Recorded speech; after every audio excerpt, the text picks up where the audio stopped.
सुप्रभात। कक्षा 10 की प्रिय छात्राओं, ये हिंदी विषय की कक्षा है और हिंदी में हम लोग हिंदी पद्य साहित्य के इतिहास का अध्ययन कर रहे हैं। बच्चों, आपकी कक्षा 9 में आदिकाल और भक्तिकाल था और कक्षा 10 में रीतिकाल और आधुनिक काल है, लेकिन हमने एक बार आपका रिवीजन आदिकाल और भक्तिकाल का करा दिया है। आज आपका जो पाठ्यक्रम है, पाठ्यक्रम के अनुसार रीतिकाल का अध्ययन हम लोग करेंगे, उसको हम आपको पढ़ाने जा रहे हैं। देखिए, रीतिकाल का जो समय था वो 1643 ईस्वी से लेकर 1843 ईस्वी तक माना गया है। और रीतिकाल का एक अन्य नाम भी है श्रृंगार काल।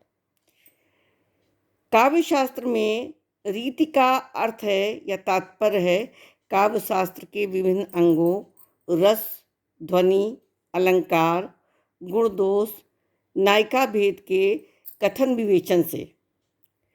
जिस ग्रंथ में काव्य के इन अंगों उपअंगों का निरूपण किया जाता है उसे रीति ग्रंथ कहते हैं।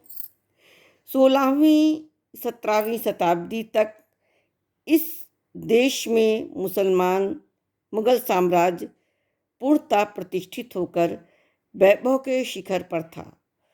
जनजीवन भी सुख शांतिपूर्ण था।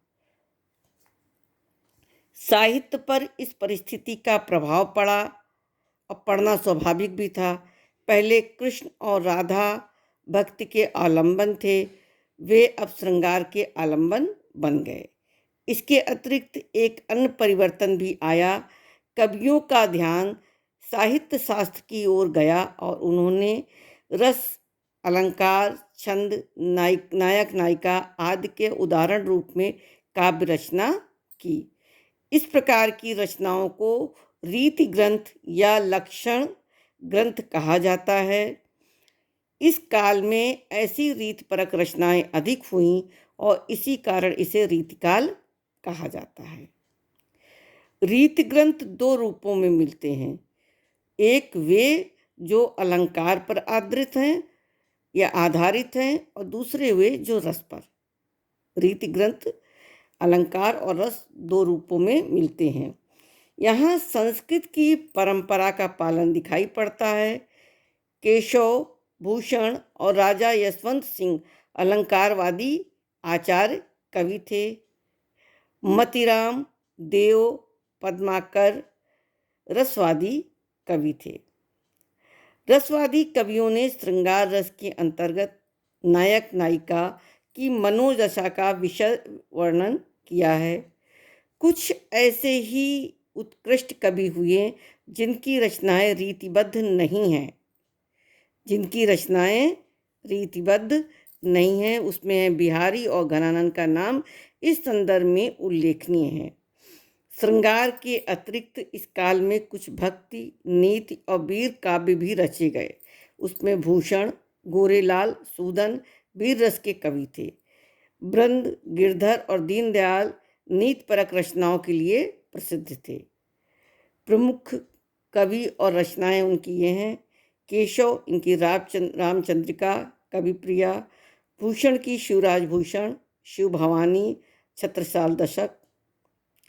मतिराम के रसराज, ललित ललाम।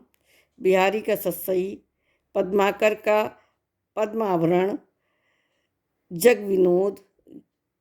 विनोद और गंगा लहरी, ये प्रमुख रचनाएं हैं।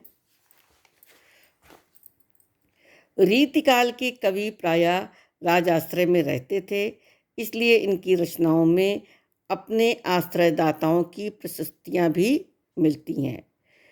और रीतिकाल की जो प्रमुख विशेषताएं क्या थी?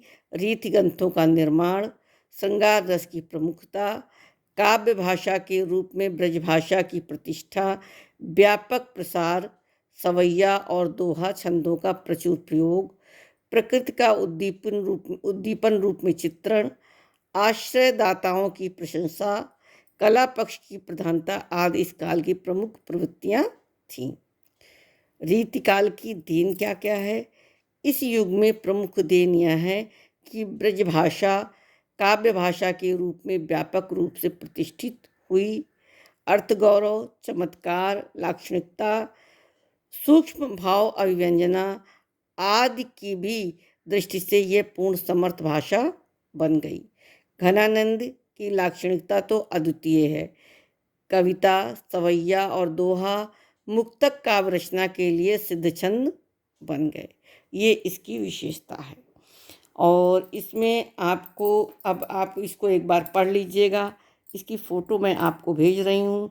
विधिवत पढ़ने के बाद इससे संबंधित जो प्रश्न करना है वो मैं आपको बता देती हूँ।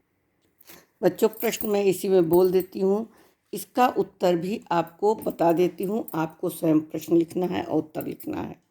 पहला प्रश्न होगा, रीतिकाल का समय कब से कब तक माना गया है? तो उत्तर आपके सामने है। रीतिकाल का समय सन 1643 ईस्वी से 1843 ईस्वी तक माना गया है। और उसमें संवत भी आप लिख दीजिएगा। संवत 1700 विक्रम संवत से 1900 विक्रम संवत तक, ये आप लिख दीजिएगा। ये यहाँ पर दिया हुआ है, आपको स्पष्ट दिख रहा होगा। ठीक है। फिर दूसरा प्रश्न होगा कि रीति काव्य शास्त्र किस अंगों पर आधारित था? तो रीति काव्य शास्त्र रस, ध्वनि, अलंकार, गुण दोष और नायिका भेद कथन के विवेचन पर आधारित था। ठीक। दूसरा प्रश्न है कि रीतिकाल के काव्यशास्त्र किन अंगों पर आधारित थे? रीतिकाल के काव्यशास्त्र या रीति का तात्पर्य काव्यशास्त्र के विभिन्न अंग रस, ध्वनि, अलंकार, गुण दोष, नायिका भेद पर के कथन पर आधारित था। अगला प्रश्न है, रीति ग्रंथों को कितने रूपों में विभाजित किया गया है? रीति ग्रंथों को दो रूपों में विभाजित किया गया है। एक अलंकार पे आधारित और दूसरा रस पर आधारित। रीतिकाल को के कितने भेद हैं? दो, रीतिबद्ध और रीतमुक्त, दो है। रीतिकाल के प्रमुख कवि कौन कौन से हैं? रीतिकाल के प्रमुख कवि हैं बिहारी लाल, केशव, भूषण, मोतीराम और पद्माकर। रीतिकाल के प्रमुख कवियों, उनकी रचनाओं के नाम लिखो। तो ये आपके पास प्रमुख कवि हैं और उनकी रचनाएं हैं। अगला प्रश्न है, रीतिकाल की प्रमुख प्रवृत्तियों का उल्लेख करिए। रीतिकाल की प्रमुख प्रवृत्तियां कौन कौन सी हैं? रीति ग्रंथों का निर्माण, श्रृंगार रस की प्रमुखता, काव्य भाषा के रूप में ब्रजभाषा की प्रतिष्ठा और व्यापक प्रसार, सवैया और दोहा छंदों का प्रचुर प्रयोग, प्रकृति का उद्दीपन रूप में चित्रण। आप 1, 2, 3, 4 संख्या डाल के करेंगे। आश्रयदाताओं की प्रशंसा, कला पक्ष की प्रधानता आदि इस काल की प्रमुख विशेषता है। और रीतिकाल की देन क्या है?